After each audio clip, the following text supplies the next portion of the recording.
अस्सलामुअलैकुम वरहमतुल्लाहि वबरकातुहू। उम्मीद है सारे खैरियत नाल होणगे। अच्छा, मैं सब तो पहले तो पाकिस्तान का दस्तूर जेह्ड़ा ना ओह् इन्ना लिल्लाहि व इन्ना इलैहि राजिऊन पढ़ लेना चाहिए मेरे ख्याल नाल, क्योंकि कोई कसर पीछे रह कोई नहीं गई। लागत इस तरह है कि बज़ाहिरी तौर पर कोई पिछे कसर रह नहीं गई है कि हुक्मरान जिहड़े ने अपने आप नूं मज़ीद कह लो मजबूत कर सकन, महफूज कर सकन,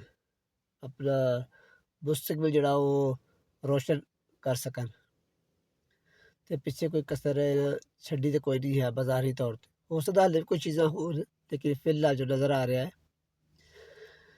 मेरा ख्याल है कि हर कोई मेरे नाल एग्री करेगा इस गल ते, जेह्ड़ा ओह् मेरे नाल ही होवेगा कि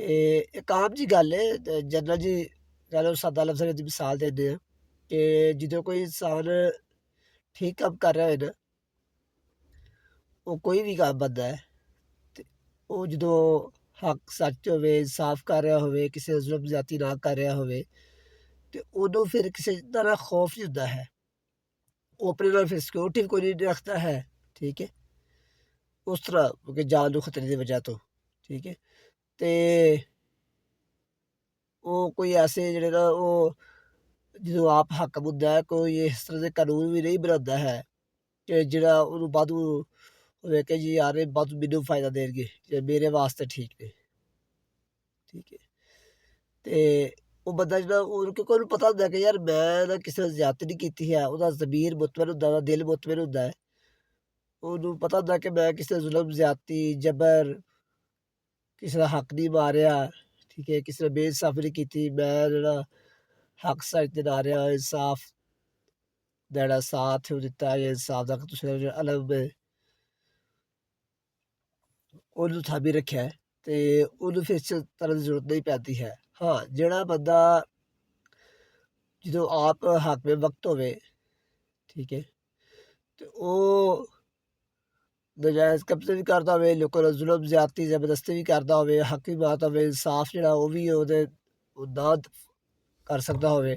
ਬਲਕਿ ਇਨਸਾਫ ਜਿਹੜੇ ਕਰਨ ਵਾਲੇ ਹੋਣ ਉਹਨਾਂ ਦੇ ਵੀ ਪੈਰ ਬੰਨ੍ਹ ਦੇਵੇ, ਜਾਂ ਉਹਨਾਂ ਦੇ ਵੀ ਆਪਣਾ ਰੋਹਬ ਜਿਹੜਾ ਉਹ ਜਾਂ ਆਪਣੇ ਇਖਤਿਆਰਾਤ ਦਾ ਜਿਹੜਾ ਨਾ ਉਹ ਤੁਸੀਂ ਕਹਿ ਲਓ ਕਿ ਉਹ 'ਤੇ ਉਹਨੂੰ ਕਹਿੰਦੇ ਨੇ ਕਿ ਉਹਨਾਂ ਦੇ ਇਖਤਿਆਰਾਤ ਜਿਹੜੇ ਹੈ ਨੇ ਆਪਣੇ ਉਹਨਾਂ 'ਤੇ ਉਹ ਵੀ ਉਹਨਾਂ ਕੇ ਵੀ ਮੇਰੇ ਇਖਤਿਆਰਾਤ ਦੇ ਤੁਸੀਂ ਅੰਡਰ ਹੋ, ਤੇ ਬਾਈ ਨਹੀਂ ਵੀ ਅੰਡਰ, ਤੇ ਬਸ ਇਸ ਟਾਈਮ ਹਾਕਮ ਹੈ ਤੇ ਤੁਸੀਂ ਮੇਰੇ ਥੱਲੇ ਰਹਿਣਾ, ਜੋ ਮੈਂ ਕਰਾਂ ਉਹ ਕਰਨਾ ਹੈ। ਉਹ ਬੰਦੇ ਨੂੰ ਫਿਰ ਖਤਰਾ ਹੁੰਦਾ ਕਿ ਯਾਰ ਜਦੋਂ ਮੇਰੀ ਸੀਟ ਗਈ ਨਾ, ਠੀਕ ਹੈ, ਤੇ ਫਿਰ ਜਦੋਂ ਮੈਂ ਆਮ ਬੰਦਾ ਬਣ ਗਿਆ, ਆਮ ਇਨਸਾਨ ਤਰ੍ਹਾਂ ਰੋਡ 'ਤੇ ਫਿਰਨਾ ਪਿਆ, ਠੀਕ ਹੈ, ਜਦੋਂ ਮੇਰੇ ਹਰ ਚੀਜ਼ ਨਾ ਹੋਈ, ਮੇਰੇ ਕੋਲ ਇਖਤਿਆਰ ਨਾ ਹੋਏ, ਤੇ ਫਿਰ ਜਿਹੜਾ ਨਾ ਮੇਰੀ ਖਿਆਲ ਨਹੀਂ ਹੈ, ਮੈਨੂੰ ਤੇ ਜਿਹੜੇ ਚੌਕ 'ਚ ਮੈਂ ਨਜ਼ਰ ਆ ਗਿਆ ਲੋਕਾਂ ਤਾਂ ਕੋਈ ਕਸਰ ਛੱਡ ਹੀ ਨਹੀਂ ਹੈ ਮੇਰੇ ਨਾਲ। ਜੋ ਮੈਂ ਕੀਤਾ ਉਹ ਮੈਨੂੰ ਵਾਪਸ ਭੁਗਤਣਾ ਪੈਣਾ ਹੈ। ਉਹ ਫਿਰ ਜਦੋਂ ਹਾਕਮ ਹੁੰਦਾ ਨਾ ਤਾਂ ਉਹ ਇਸ ਤਰ੍ਹਾਂ ਦੇ ਕੰਮ ਕਰਦਾ ਕਿ ਆਪਣੇ ਆਪ ਨੂੰ ਉਹ ਨਾ ਕੋਈ ਇਸ ਤਰ੍ਹਾਂ ਦੇ ਕਾਨੂੰਨ ਬਣਦਾ ਕਿ ਆਪਣੇ ਨੂੰ ਮਹਿਫੂਜ਼ ਕਰ ਸਕੇ, ਠੀਕ ਹੈ, ਤਾਂ ਕਿ ਆਉਣ ਵਾਲਾ ਵਕਤ ਜਿਹੜਾ ਨਾ ਉਹ ਤੋਂ ਬਰੀ ਜ਼ਿੰਮਾ ਹੋਈਏ। ਤੁਸੀਂ ਦੇਖੋ ਜੇ ਕਿਉਂਕਿ ਮੈਂ ਪਾਕਿਸਤਾਨ ਦਸਤੂਰ ਦੀ ਗੱਲ ਕਰ ਰਿਹਾ, ਤੁਸੀਂ ਦੇਖੋ ਜੇ ਅਸੀਂ ਜਿਹੜਾ ਹੈ ਉਹ ਸਾਰੇ ਐਜ਼ ਏ ਮੁਸਲਮਾਨ ਜਿਹੜਾ ਅਸੀਂ ਸਮਝਦੇ ਹਾਂ, ਅਤੇ ਸਮਝਦੇ ਕਿ ਅਸੀਂ ਤੇ ਬਜ਼ਾਰੀ ਤੌਰ 'ਤੇ ਆਪਣੇ ਮੂੰਹ ਕਹਿੰਦੇ ਵੀ ਆ, ਠੀਕ ਹੈ, ਕਿ ਅਸੀਂ ਮੁਸਲਮਾਨ ਹਾਂ ਅਤੇ ਅਸੀਂ ਹਜ਼ੂਰ ਸੱਲੱਲਾਹੁ ਅਲੈਹਿ ਵਸੱਲਮ ਜਿਹੜੇ ਨਾ ਉਹ ਪੈਰੋਕਾਰ ਆ, ਉਹਨਾਂ ਦੀ ਸੁਨਨਤ 'ਤੇ ਅਮਲ ਕਰਨ ਵਾਲੇ ਆ, ਉਹਨਾਂ ਦੀਆਂ ਕਈਆਂ ਹੋਈਆਂ ਗੱਲਾਂ ਨੂੰ ਮੰਨਣ ਵਾਲੇ ਆ, ਅਤੇ ਕੁਰਾਨ 'ਤੇ ਯਕੀਨ ਰੱਖਦੇ ਆ, ਈਮਾਨ ਲਿਆਉਂਦੇ ਆ, ਠੀਕ ਹੈ, ਕਿ ਅੱਲਾ ਦੀ ਆਖਰੀ ਕਿਤਾਬ ਹੈ, ਠੀਕ ਹੈ, ਅਤੇ ਇਹਦੇ ਹਰਫ 'ਚ ਕੋਈ ਤਬਦੀਲੀ ਨਹੀਂ ਹੋ ਸਕਦੀ ਕਿਆਮਤ ਤੱਕ। ਚਲੋ ਮੈਂ ਹੋ ਸਕਦਾ ਮੇਰੇ ਲਈ 'ਚ ਨਾ ਗੱਲ ਹੋਵੇ, ਜੇ ਸੁਣਨ ਵਾਲੇ ਨੂੰ ਕਿਸੇ ਨੂੰ ਪਤਾ ਹੋਵੇ ਤਾਂ ਜ਼ਰੂਰ ਕਮੈਂਟ ਦੇ ਵਿੱਚ ਮੈਂਸ਼ਨ ਕਰੇ, ਦੱਸੇ ਕਿਆ ਕਿਤੇ ਕੁਰਾਨ ਮਜੀਦ 'ਚ ਅੱਲਾਹ ਤਾਲਾ ਨੇ ਕਿਸੇ ਨੂੰ ਇਸਤਸਨਾ ਦਿੱਤੀ ਹੈ। ਅਗਰ ਤੁਸੀਂ ਕੋਈ ਲਿਆਓ ਕੱਢ ਕੇ ਜੀ ਵਕਤੀ ਤੌਰ 'ਤੇ ਇਸਤਸਨਾ ਹੋ ਸਕਦੀ ਹੈ, ਲੇਕਿਨ ਇਸਤਸਨਾ ਮੈਂ ਇਸ ਤਨਾਜ਼ਰ 'ਚ ਕਹਿ ਰਿਹਾ ਵਾ ਕਿ ਤੁਸੀਂ ਕਿਸੇ ਦਾ ਜ਼ੁਲਮ, ਜ਼ਬਰ, ਜ਼ਿਆਦਤੀ ਕੀਤੀ ਹੋਵੇ, ਨਾਹਕ ਲੋਕਾਂ ਨੂੰ ਮਾਰਿਆ ਹੋਵੇ, ਠੀਕ ਹੈ, ਇਨਸਾਫ ਨਾ ਦਿੱਤਾ ਹੋਵੇ, ਅਤੇ ਤੁਹਾਨੂੰ ਕੋਈ ਇਸਤਸਨਾ ਹਾਸਲ ਹੈ। ਅੱਲਾਹ ਤਾਲਾ ਨੇ ਤੇ ਕੁਰਾਨ 'ਚ ਫਰਮਾਇਆ, ਤੁਸੀਂ ਵਕਤੀ ਤੌਰ 'ਤੇ ਮੈਨੂੰ ਸ਼ਾਇਦ ਕੱਢ ਕੇ ਦੇ ਦਿਓ, ਦੇਖੋ ਜੀ ਅੱਲਾਹ ਤਾਲਾ ਨੇ ਨਮਾਜ਼ ਨੂੰ ਇਸਤਸਨਾ ਦਿੱਤੀ ਹੈ, ਠੀਕ ਹੈ, ਰੋਜ਼ੇ ਤੋਂ ਇਸਤਸਨਾ ਦਿੱਤੀ ਹੈ, ਹਜ ਤੋਂ ਦਿੱਤੀ ਹੈ, ਉਹਦੀਆਂ ਕੁਛ ਕੰਡੀਸ਼ਨ ਨੇ, ਠੀਕ ਉਹਦੀ ਵਜ੍ਹਾ ਤੋਂ ਉਹਦੇ 'ਚ ਤੁਸੀਂ ਕਹਿ ਸਕਦੇ ਜੇ। ਲੇਕਿਨ ਜਿਹੜੀ ਮੈਂ ਗੱਲ ਕਹਿ ਰਿਹਾ ਉਹਦਾ ਤੋਂ ਤੁਸੀਂ ਸਿਰਫ ਇਹਦੇ ਤੇ ਗੌਰ ਕਰਨਾ ਹੈ। ਇਹਦੇ ਬਾਰੇ ਕੱਢ ਕੇ ਵਿਖਾਣਾ ਹੈ ਕਿ ਕਿਤੇ ਇਸਤਸਨਾ ਹਾਸਿਲ ਹੈ ਉਸ ਬਾਦਸ਼ਾਹ ਨੂੰ, ਵਕਤ ਦੇ ਹਾਕਮ ਨੂੰ, ਕਿ ਅਗਰ ਉਹ ਕਿਸੇ ਦਾ ਹੱਕ ਮਾਰ ਰਿਹਾ ਹੈ, ਕਿਸੇ ਜ਼ੋਰ ਜ਼ਬਰਦਸਤੀ ਜ਼ਿਆਦਤੀ ਕਰ ਰਿਹਾ ਤਾਂ ਉਹਨੂੰ ਸਿਰਫ ਵਕਤੀ ਤੌਰ ਤੇ ਨਹੀਂ, ਤਾਂ ਹਯਾਤ ਉਹਨੂੰ ਉਹਦੇ ਉਸ ਕੰਮਾਂ ਦੀ ਮਾਫੀ ਹੈ ਜੋ ਉਹਨੇ ਆਪਣੇ ਹਾਕਮੇ ਵਕਤ ਹੁੰਦੇ ਜਦੋਂ ਉਸ ਸੀਟ ਤੇ ਬੈਠਾ ਸੀ ਉਸ ਨਾਤੇ ਜਦੋਂ ਉਹਨੇ ਕੀਤੇ ਸਨ, ਉਹ ਜਿਹੜੇ ਭੈੜੇ ਕੰਮ ਸਨ ਉਹ ਸਾਰੇ ਜਿਹੜਾ ਹਮੇਸ਼ਾ ਵਾਸਤੇ ਮਾਫੀ ਹੈ। ਠੀਕ ਹੈ, ਅਗਰ ਤਾਂ ਕੋਈ ਹੈ ਤੇ ਕੱਢ ਕੇ ਮੈਨੂੰ ਜ਼ਰੂਰ ਵਿਖਾ ਦਿਓ, ਤੇ ਜਿੱਦੋਂ ਤੱਕ ਫਿਰ ਮੈਂ ਆਪਣੀ ਇਸ ਗੱਲ ਤੇ ਇਬਾਜ਼ਤ ਕਰ ਲਾਂਗਾ। ਕੁਰਾਨ ਤੋਂ ਬਾਅਦ ਅਸੀਂ ਹਦੀਸ ਤੇ ਸੁਨਨਤ ਆਉਂਦੇ ਹਾਂ ਕਿ ਆ ਹਜ਼ੂਰ ਸੱਲੱਲਾਹੁ ਅਲੈਹਿ ਵਸੱਲਮ ਦੀ ਸੁਨਨਤ ਤੇ ਕਿਸੇ ਹੋਵੇ ਜਾਂ ਉਹਨਾਂ ਆਪਣੇ ਤੇ ਇਹਦਾ ਕਾਨੂੰਨ ਬਣਾਇਆ ਹੋਵੇ, ਕਿਉਂਕਿ ਉਹਨਾਂ ਵਾਸਤੇ ਤੇ ਸਾਡਾ ਈਮਾਨ ਹੈ ਨਾ ਕਿ ਜਿਹੜੀ ਕਾਇਨਾਤ ਦੀ ਤਖਲੀਕ ਹੋਈ ਹੈ ਇਹ ਸਿਰਫ ਉਹਨਾਂ ਦੀ ਵਜ੍ਹਾ ਤੋਂ ਕਾਇਨਾਤ ਜਿਹੜੀ ਬਣੀ ਹੈ। ਠੀਕ ਹੈ, ਇਹ ਕਾਇਨਾਤ ਦਾ ਵਜੂਦ ਹੀ ਇਸ ਲਈ ਆਇਆ ਹੈ, ਇਸ ਲਈ ਹੋਇਆ ਹੈ ਕਿ ਅੱਲਾਹ ਤਾਲਾ ਨੇ ਆਪਣੇ ਪਿਆਰੇ ਨਬੀ ਹਜ਼ਰਤ ਮੁਹੰਮਦ ਮੁਸਤਫਾ ਸੱਲੱਲਾਹੁ ਅਲੈਹਿ ਵਸੱਲਮ ਨੂੰ ਦੁਨੀਆ ਤੇ ਭੇਜਣਾ ਸੀ। ਠੀਕ ਹੈ, ਉਸ ਤੋਂ ਬਾਅਦ ਅੱਲਾਹ ਤਾਲਾ ਦੇ ਸਭ ਤੋਂ ਪਿਆਰੇ ਨਬੀ,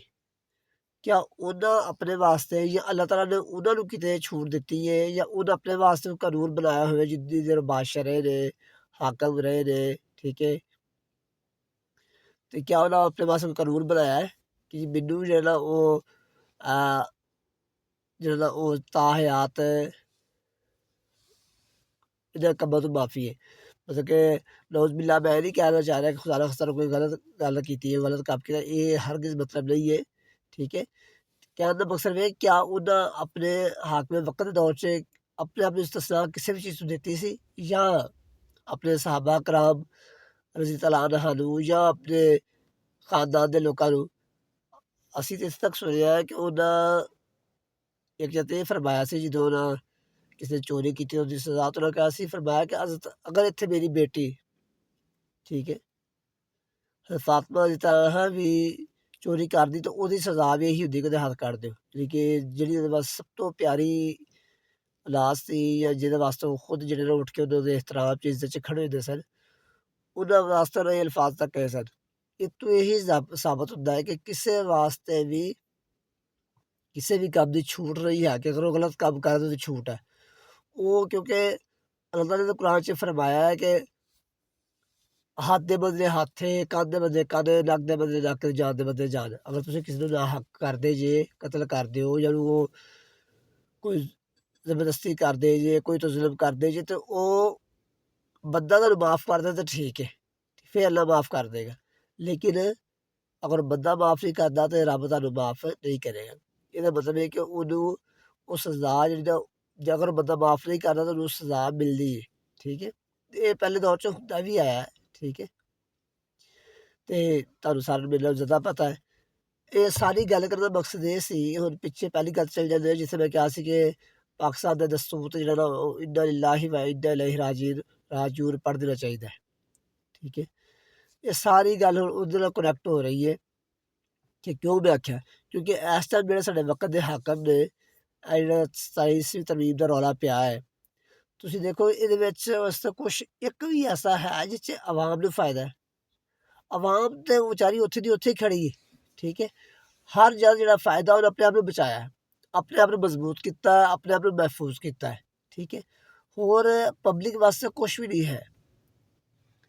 ਸ਼ਹਿਬਾਜ਼ ਸ਼ਰੀਫ ਸਾਹਿਬ ਨੂੰ ਤਕਰੀਬਨ 3.25 ਸਾਲ ਤੇ ਹੋ ਗਏ ਨੇ, 1.5 ਸਾਲ ਪਹਿਲੇ ਤੇ ਪੌਣੇ 2 ਸਾਲ ਹੋਰ। ਠੀਕ ਹੈ, ਤੇ ਇਹ 3.25 ਸਾਲ ਵਿੱਚ ਦੇਖੋ ਕਿ ਮੁਲਕ ਵਾਸਤੇ ਕੀ ਉਹਨੇ ਬਿਹਤਰ ਕੀਤਾ। ਕੋਈ ਆਮ ਜਿਹੜਾ ਬੰਦਾ ਹੈ ਉਹਨੂੰ ਕੋਈ ਫਰਕ ਉਹਦੀ ਹੁਕੂਮਤ 'ਚ ਆ ਕੇ ਉਹਦੇ ਹੁਕੂਮਤ 'ਚ ਆਉਣਾ, ਉਹਦੇ ਸਰਬਰਾਹ ਬਣਨਾ ਕੋਈ ਫਰਕ ਪਿਆ ਹੋਵੇ? ਮੇਰਾ ਨਹੀਂ ਖਿਆਲ ਕੋਈ ਫਰਕ ਪਿਆ ਹੈ। ਕੋਈ ਨਹੀਂ ਕਹੇਗਾ ਜੀ ਮੈਨੂੰ ਨੌਕਰੀਆਂ ਬੜੀਆਂ ਹੋ ਗਈਆਂ, ਕੋਈ ਇਹ ਨਹੀਂ ਕਹੇਗਾ ਜੀ ਮਹਿੰਗਾਈ ਕਾਫੀ ਹੋ ਗਈ, ਕੋਈ ਇਹ ਨਹੀਂ ਕਹੇਗਾ ਜੀ ਪੈਟਰੋਲ ਡਿੱਗ ਗਿਆ, ਕੋਈ ਕੁਛ ਨਹੀਂ ਕਹੇਗਾ। ਉਹ ਸਾਰੇ ਇਹ ਕਹਿਣਗੇ ਯਾਰ ਹਰ ਚੀਜ਼ ਵਧੀ ਹੈ। ਠੀਕ ਹੈ, इंसाफ का निज़ाम तुसी पैरां थल्ले रोलता है ते ओह कहंदे ने जिस इंसाफ दा निज़ाम ना होवे, जिस मुआशरे च इंसाफ दा निज़ाम ना होवे ओह मुआशरे तबाह हो जांदे ने। ठीक है, क्योंकि उत्थे इंसाफ ही नहीं है। जेह्ड़ा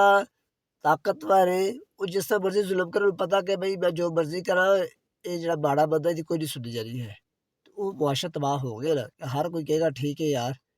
जित्थे ज़ोर चलदा उत्थे चलाओ। ਤੇ ਇਹ ਜਿਹੜੀ ਇਹਨਾਂ ਤਰਮੀਮ ਆ ਜਿਹੜੀ ਕੀਤੀ ਹੈ 27ਵੀਂ ਤਰਮੀਮ ਦੇ ਵਿੱਚ ਜੋ ਵੀ ਇਹਨਾਂ ਬਦਲਿਆ ਹੈ ਉਹ ਤੇ ਮੈਂ ਇੰਨੀ ਲੰਬੀ ਬਹਿਸ ਕੀ ਕਰ ਰਹੀ ਹੈ ਕੀ ਕਰਵਾ ਰਹੀਆਂ ਨੇ ਤੁਸੀਂ ਵੇਖੋ ਵੀ ਕੁਛ ਵੀ ਵਾਸਤੇ ਨਹੀਂ ਹੈ ਤੇ ਆਪ ਵੇਖ ਲਓ ਕਿ ਜਹਾਜ਼ ਦਾ ਇੰਜਨ ਹੀ ਠੰਡਾ ਹੋਣਾ ਦੇਣ ਨੇ ਠੀਕ ਹੈ ਪਹਿਲੇ 1.5 ਸਾਲ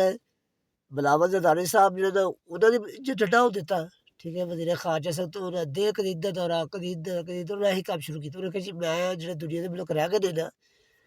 ਜਿਹੜੇ ਮੈਂ ਨਹੀਂ ਘੁੰਮ ਸਕਿਆ ਸ਼ਾਇਦ ਉਹਨੇ ਸੋਚਿਆ ਸੀ ਕਿ ਮੈਂ ਘੁੰਮ ਕੇ ਤਾਦਾਦ ਆਪਣੀ ਪੂਰੀ ਕਰ ਲਵਾਂ ਤੇ ਹੁਣ ਜਿਹੜੀ ਕਸਰ ਰਹਿ ਗਈ ਸੀ ਉਹ ਸ਼ਬਾਜ਼ ਸ਼ਰੀਫ ਸਾਹਿਬ ਜਦੋਂ ਵਜ਼ੀਰ ਆਲਾ ਬਣੇ ਨੇ ਸੌਰੀ ਵਜ਼ੀਰ ਆਜ਼ਮ ਬਣੇ ਨੇ ਇਹਨੇ ਜਹਾਜ਼ ਇੰਜਨ ਠੰਡਾ ਹੋਣ ਦੇਣੇ ਠੀਕ ਹੈ ਇਹਦਾ ਕੰਮ ਚੁੱਕ ਕੇ ਰੱਖਿਆ ਹੈ ਇੱਧਰੋਂ ਉਤਰਦੇ ਨੇ ਇੱਧਰ ਚੜ ਜਾਂਦੇ ਨੇ ਇੱਧਰੋਂ ਉਤਰਦੇ ਨੇ ਇੱਧਰ ਚੜ ਜਾਂਦੇ ਨੇ ਠੀਕ ਹੈ ਕੋਈ 5 ਦੌਰੇ ਮੇਰੇ ਖਿਆਲ ਸਊਦੀ ਅਰਬ ਦੇ ਕਰ ਲਏ ਹੋਣਗੇ ਠੀਕ ਹੈ ਉਹ ਆਜ਼ਰਬਾਈਜਾਨ ਮੇਰੇ ਖਿਆਲ 2-3 ਉੱਥੇ ਦੌਰੇ ਹੋ ਗਏ ਨੇ ਚਾਈਨਾ ਦੇ 2-3 ਦੌਰੇ ਹੋ ਗਏ ਨੇ ਇਹ ਤਾਂ 2-3 ਹੋ ਗਏ ਨੇ ਬਾਕੀ ਇੱਕ ਦੌਰੇ ਤੇ ਕਈਆਂ ਮੁਲਕਾਂ ਦੇ ਹੋਰ ਦੇ ਹੋ ਗਏ ਨੇ ਤੇ ਇਹ ਕਹਿਣ ਦਾ ਮਕਸਦ ਹੈ ਕਿ ਆਪਣੇ ਆਪ ਨੂੰ ਸਿਰਫ ਇਹ ਮਹਿਫੂਜ਼ ਕਰਦੇ ਨੇ ਤੇ ਆਪਣੇ ਆਪ ਨੂੰ ਮਜ਼ਬੂਤ ਕਰਦੇ ਨੇ ਫਿਰ ਇਹ ਕਹਿੰਦੇ ਜੀ ਅਸੀਂ ਤਾਂ ਜੀ ਤਨਖਾਹ ਨਹੀਂ ਲੈ ਰਹੇ ਉਹ ਬਾਬਾ ਤੁਸੀਂ ਤਨਖਾਹ ਕੀ ਲੈ ਲਈ ਹੈ ਪਿੱਛੇ ਰਹਿ ਕੀ ਗਿਆ ਉਹ ਸਫ਼ਰ ਤੁਹਾਡਾ ਫਰੀ ਹੈ ਠੀਕ ਹੈ ਘਰ ਦਾ ਖਾਣਾ ਤੁਹਾਡੇ ਘਰ ਜੇ ਫਰੀ ਹੈ ਵਜ਼ੀਰ ਆਜ਼ਮ ਹਾਊਸ ਤੁਹਾਨੂੰ ਮਿਲੇ ਨੇ ਵੱਡੇ ਹਾਊਸ ਮਿਲੇ ਨੇ ਭਾਵੇਂ ਪੰਜਾਬ 'ਚ ਹੋਵੇ ਭਾਵੇਂ ਕਿ ਉੱਥੇ ਬਰੀ 'ਚ ਹੋਵੇ ਭਾਵੇਂ ਇਸਲਾਮਾਬਾਦ ਹੋਵੇ ਠੀਕ ਹੈ ਉਹ ਤੁਹਾਡੇ ਬਿਜਲੀ ਦੇ ਬਿੱਲ ਉੱਥੋਂ ਸਰਕਾਰ ਦੇ ਪੈਸੇ ਜਾ ਰਹੇ ਨੇ ਜਿਹੜੇ ਕਿ ਆਵਾਮ ਦੇ ਪੈਸੇ ਜਾ ਰਹੇ ਨੇ ਆਸਾਨ ਲਫ਼ਜ਼ਾਂ ਨਾਲ ਬਿੱਲ ਆਵਾਮ ਦੇ ਰਹੀ ਹੈ ਠੀਕ ਹੈ ਤੁਹਾਡੀ ਰੋਟੀ ਤੁਹਾਨੂੰ ਆਵਾਮ ਦੇ ਰਹੀ ਹੈ ਤੁਸੀਂ ਇੱਕ ਤਨਖਾਹ ਦੱਸੋ ਤੁਸੀਂ ਕੀ ਲੈਣਾ ਪਿੱਛੇ ਰਹਿ ਕੀ ਗਿਆ ਠੀਕ ਹੈ ਪਿੱਛੇ ਇਹ ਤੁਸੀਂ ਆਪਣੇ ਨੂੰ ਮਹਿਫੂਜ਼ ਤੇ ਮਜ਼ਬੂਤ ਕਰਨਾ ਉਹ ਤੁਸੀਂ ਇਸ ਤਰ੍ਹਾਂ ਕਰੀ ਜਾ ਰਹੇ ਤੇ ਇਸੇ ਦੱਸ ਵੀ ਜਿਹੜੇ ਬੰਦੇ ਨੂੰ ਡਰ ਹੋਵੇ ਨਾ ਉਹੀ ਕੰਮ ਕਰਦਾ ਜਿਹੜਾ ਬੰਦੇ ਨੇ ਸਹੀ ਕੰਮ ਕੀਤਾ ਉਹਨਾਂ ਨੂੰ ਪਤਾ ਹੁੰਦਾ ਕਿ ਯਾਰ ਮੁਲਕ 'ਚ ਇਨਸਾਫ ਹੈ ਜੇ ਕੱਲ੍ਹ ਨੂੰ ਖੁਦਾ ਨਾ ਖਾਸਤਾ ਮੇਰੇ ਖਿਲਾਫ ਕੋਈ ਅਦਾਲਤ ਜਾਂਦਾ ਵੀ ਹੈ ਠੀਕ ਹੈ ਤੇ ਬਈ ਮੁਲਕ 'ਚ ਇਨਸਾਫ ਦਾ ਨਿਜ਼ਾਮ ਹੈ ਮੇਰੇ ਕੋਲ ਹਰ ਚੀਜ਼ ਦਾ ਪ੍ਰੂਫ ਹੈ ਤੇ ਮੈਂ ਆਰਾਮ ਨਾਲ ਬਰੀ ਜ਼ਿੰਮਾ ਹੋ ਜਾਗਾ ਬਾਇਜ਼ਤ ਬਰੀ ਹੋਵਾਂਗਾ ਜਿਹਨੇ ਬੰਦੇ ਨੇ ਗਲਤ ਕੀਤਾ ਹੋਵੇ ਨਾ ਉਹਨੂੰ ਡਰ ਹੁੰਦਾ ਕਿ ਕੱਲ੍ਹ ਨੂੰ ਉਹ ਬੰਦਾ ਆ ਗਿਆ ਨਾ ਯਾਰ ਤੇ ਕਿਉਂਕਿ ਅਸੀਂ ਉਹਨੇ ਬੜੀ ਜ਼ਿਆਦਤੀ ਕੀਤੀ ਹੈ ਜ਼ੁਲਮ ਕੀਤਾ ਤੇ ਆਵਾਮ ਉਹਦੇ ਨਾਲ ਹੈ ਤੇ ਭਾਈ ਉਹਨੇ ਆ ਕੇ ਫਿਰ ਸਾਨੂੰ ਛੱਡਣਾ ਹੈ ਉਹ ਫਿਰ ਇਸੇ ਦਾ ਯਾਰ ਹੈ ਆਪਣੇ ਆਪ ਨੂੰ ਮਜ਼ਬੂਤ ਵੀ ਕਰ ਲਓ ਤੇ ਮਹਿਫੂਜ਼ ਵੀ ਕਰ ਲਓ ਤੇ ਇਨਸਾਫ ਦਾ ਨਿਜ਼ਾਮ ਨੂੰ ਤਬਾਹ ਕਰਕੇ ਰੱਖ ਦਿਓ ਤੇ 27ਵੀਂ ਤਰਮੀਮ 'ਚ ਇਹੀ ਕੁਛ ਹੋਇਆ ਹੈ ਠੀਕ ਹੈ ਤੁਹਾਨੂੰ ਮੈਂ ਆਸਾਨ ਸਾਦਾ ਲਫ਼ਜ਼ਾਂ 'ਚ ਦੱਸਿਆ ਹੈ ਕਿ ਇਹੀ ਕੁਛ ਹੋਇਆ ਹੈ ਤੇ ਜਿਹੜਾ ਮੈਂ ਸਵਾਲ ਕੀਤਾ ਸੀ ਅਗਰ ਕਿਸੇ ਨੂੰ ਲੱਗਦਾ ਹੈ ਕਿ ਇਸਲਾਮ 'ਚ ਕਿਤੇ ਗੁੰਜਾਇਸ਼ ਹੈ ਕਿਸੇ ਨੂੰ ਹਯਾਤ ਜਿਹੜਾ ਨਾ ਉਹਨੂੰ ਕਹੋ ਵੀ ਤੂੰ ਜਿੰਨੇ ਮਰਜ਼ੀ ਬੁਰੇ ਕੰਮ ਕਰ ਤੇ ਤੂੰ ਹਯਾਤ ਹਯਾਤ ਬਰੀ ਜ਼ਿੰਮਾ ਹੈ ਠੀਕ ਹੈ ਤੇ ਉਹ ਜ਼ਰੂਰ ਕੱਢ ਕੇ ਇੱਥੇ ਹਵਾਲਾ ਉਹਦਾ ਮੈਂਸ਼ਨ ਕਰੇ ਠੀਕ ਹੈ ਤਾਂ ਕਿ ਮੇਰੇ ਵੀ ਵਿੱਚ ਇਜ਼ਾਫਾ ਹੋ ਸਕੇ ਤੇ ਫਿਰ ਮੈਂ ਆਪਣੀ ਇਹਨਾਂ ਗੱਲਾਂ ਤੋਂ ਬਾਜ਼ਤ ਵੀ ਕਰ ਲੈਂਦਾ ਬਾਕੀ ਜਜ਼ਾਕੱਲਾ ਖੁਸ਼ ਰਹੋ ਅੱਲਾ ਹਾਫਿਜ਼ ਅਸਲਾਮੁ ਅਲੈकुम व रहमतुल्लाहि व बरकातहू